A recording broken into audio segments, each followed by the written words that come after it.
Hello guys, magandang tanghali. For today's video ay ito na naman ang nag-iisang JTP ng Batangas na dating taga Nasugbo, ngayon ay andito na sa Calaka at nagtatayo pa ng isa farm sa Silang, Cavite.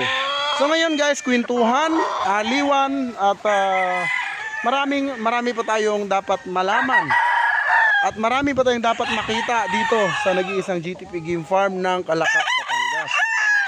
Now you know. Magpapakita ako ngayon ng mga brood stag at cock na comparison. Baga, i-compare natin kung ano nga bang itsura ng isang Boston Millionaire na cock at stag. So yan ang pag-uusapan natin ngayon, diba? Pero bago ang lahat guys, pakipindot naman ang notification bell. Tagal mo nang nanonood sa akin, di mo man lang ako sinusubscribe, diba? Di mo man lang ako sinishare. Yun lang naman may tutulong mo sa akin. So magpapakita tayo ng comparison ng cock at ng stag, pero sa Boston Millionaire natin gagawin. Then sa next episode naman, magko-compare naman tayo sa ating Larry Romero sweater na cock at Larry Romero na stag. So ngayon, pag-uusapan muna natin ano nga ba ang pagkakaiba ng stag at cock at anong itsura ng Boston Millionaire sa cock at sa stag. So yun ang ating topic for today. Lilibangin ko kayo guys at kikwentuhan ko kayo dahil sinipag ako ngayon mag-vlog dahil bagong gupit ako. So tara guys, let's go. So ngayon mga idol, dito tayo sa ating 226 sweater. Ayan, by Nene Abelio. 226 sweater mga idol. Ayan, malaking manok ito. High station ito, bulbok body, big body talaga. Ang liit ng kanyang palong. Mahaba-habang gamitan ito dahil ito ay national, I think, or local ba. So ayan, ang ganda, wow. Yan po ang ating 226 sweater by Nene Abelio. Mapapanood nyo ang tatay nito, nasa vlog ko din, pero ewan ko lang kung andyan pa sa YouTube. So naka-vlog ang tatay nito kay Nene Abelio mismo. So double banded ito idol, local and national, WPC. Ganda oh, wow naman. So ito sigurado sold out agad to. Lahat pala ng naka-vlog ko sold out na po. Wow, grabe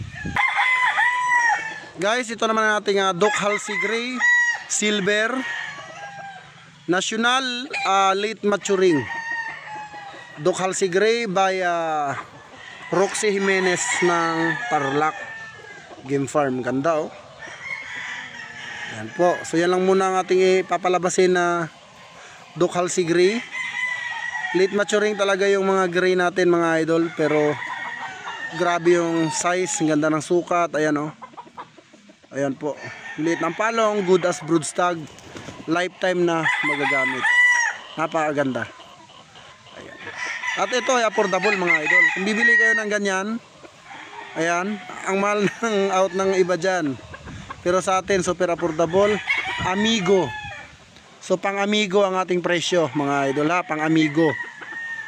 Grabe oh, wow naman. Doc Halsey Gray. Nalaban na po yan mga idol, pero hindi pa natin binibitaw dahil syempre saka na lang pagka matured na para lumabas yung tunay na palo. So yan po mga idol, Larry Romero sweater natin. Ganda ng sukat, ganda ng katawan. Buntot na lang ang papahabain natin. Grabe naman yan mga bar. Wow, Larry Romero guys. Esculin Boston Roundhead. Ganda oh, yung paa niya parang tingting. Wow naman mga idol. Ayan po oh. Ay nako, grabe, sobrang gwapo mga idol. Wow naman, napakaganda. Op, grabe, esculin yan mga idol. Guwapot magaling, tatak, Martin Esculin. Siyempre guys, yung ating naka-cording, ayan, may mga tali na. Then guys, ito naman yung aking Boston Millionaire na cock. So ito guys, ang edad po nito ay 3 years old. Ayan guys. So yan lang po ay isa sa example ng aking mga cock. So Boston Millionaire po yan. White pit, itim yung tahid. So guys, 3 years old, ready to fight. Pwede din gawing brood cock kasi buong buo yung palong. Ayan po, sample ng aking Millionaire na 3 years old. Ayan. Guys, ito ay ginawa kong brood cock, no? So ito yung ano nung tatay niya. Ayan. Katuwang. So ngayon pwede na natin i-release. Guys, tignan nyo itsura, oh. Wow naman yan. Boston Millionaire, 3 years old cock. Ganda ng itsura, oh. Ganda ng katawan. Okay. Ayan guys. Wow naman. Ayan guys, ito naman yung ating Millionaire na national. Ayan po siya. Ayan po, ganyan po siya pag stag. Ayan, Boston Millionaire. Kita nyo naman guys kung gaano ka quality yung mga manok ng JTP. Kitang-kita nyo naman eh, no? 'Di ba? Alam nyo na. Makikita nyo naman sa itsura pa lang ng mga manok guys. 'Di ba? Hindi na natin kailangan pang itanong. Kung meron kang common sense, alam mo sa sarili mo na quality talaga yung pinapakita ng JTP. Ayun guys, oh, kita mo na, tapos sobrang affordable. 'Di ba? Namamalan ka pa ba diyan guys sa 7 susi? Diyos ko naman. Guys, pag binili mo tatay nito, 100 susi kay LDT. Then sa GTP, makukuha mo lang ng 7 susi. 'Di ba? Hindi po ako nakipagsabayan sa ibang mga game farm. Ako, ang GTP, mayroong misyon. Ang misyon ng GTP kasi palakasin lahat ng mga backyard breeders na hindi kaya na makapag-avail sa mga legend, 'di ba? Sa mga legend na mismong owner ng mga linyada na pinoproduce natin, 'di ba? So, wala naman sigurong masamang intensyon ang JTP dahil unang-una nasa Sabong Sports tayo. So, dahil nasa Sabong Sports tayo, andyan yung pride, 'di ba? So, andyan yung pusta. So, kailangan talaga high quality. 'Di ba? So, ayan, kita nyo naman mga idol, hindi na kailangan pang itanong o sisiin. Ayan na po talaga siya. Ganon ka-affordable, 7 susi. Ayan. Grabe naman yan. Kita nyo ba yan guys?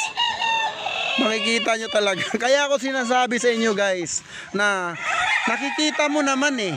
Ibig kong sabihin guys, pinapaalam ko sa iyo na alam mo na mismo sa sarili mo na yung manok talaga quality, 'di ba?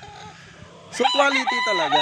Hindi rin po tayo nakikipag-compare or nakipag-kompetisyon sa mga bigating game farm, malalaking farm na yung manok natin na mura kaya dito kayo bumili. Hindi po ako ganon. Ang manok ko affordable para lang po ito sa mga backyard breeders na gusto magkaroon ng magagandang linyada kasi sayang naman yung panahon na ginugol nyo, tapos yung inaalagaan nyo hindi nyo alam yung linyada, inaalagaan nyo kung saan saan nakakrosses. Dito street breed lang mga idol, wala nang iba, street breed. Bakit? Kasi puro materyales ang gusto kong ibigay sa mga breeders, no? Dahil yun naman talaga pag nagpo-produce ka ng pang materyales, so street breed lang tayo mga idol. More on street breed ang GTP. Bossing, pwede bang ilaban ng street breed? Yes. Kung ano yung palo ng tatay, ganun din yung palo ng anak. So, ayan mga idol, no? Yun ang ating Boston Millionaire. So, marami na tayong marami pa akong ipapakita sa inyo. Syempre mga idol, no? Please subscribe our YouTube channel, GTP Game Yard TV vlog, ang vlogger na nagbibigay ng murang manok pero super quality. Ang vlogger na yung mga materyales pang big time, lahat ng big time kinukuha na natin. Pero yung bigaya natin, super quality. Nakikita po ang quality sa manok, hindi lang po sa salita, kundi sa manok. Nasa manok po talaga, no? Baka sabihin nyo, marami namang magsasabi, grabe yung sales stock nito, oh. 'Di ba? So guys, hindi mo naman kailangang mang sales stock kung pangit yung manok mo, 'di ba? Kahit ba malakas ako mag sales stock, tapos yung manok ko kaber, guys, pagtatawanan ako ng tao, 'di ba? Pagtatawanan tayo ng mga tao, kahit pa backyard breeder yung client natin, may alam yan sa manok. So, yung mga nagsasabi na puro ka sell stock, hindi naman kagandahan ng manok mo, ayan po, tignan mo, kung hindi maganda yan, wala po sa akin ang problema, nasa sa inyo. Sasabihin naman ng iba dyan, paano yan nagiging magaling? Hindi mo naman nilaban, paano mo malalaman na magaling? Hindi natin ilalaban yan kasi nga para yan sa ating mga kapwa backyard breeders. Yung tatay niyan ay, ang nagmamay-ari ay si LDT, isa sa legend. So, kailangan pa bang patunayan? 'Di ba? So hindi na, kailangan lang natin puhunan para makuha natin yung pangalan ng nag-iisang legendary. So ayan na po siya. Alright, King. See you soon. Bye-bye.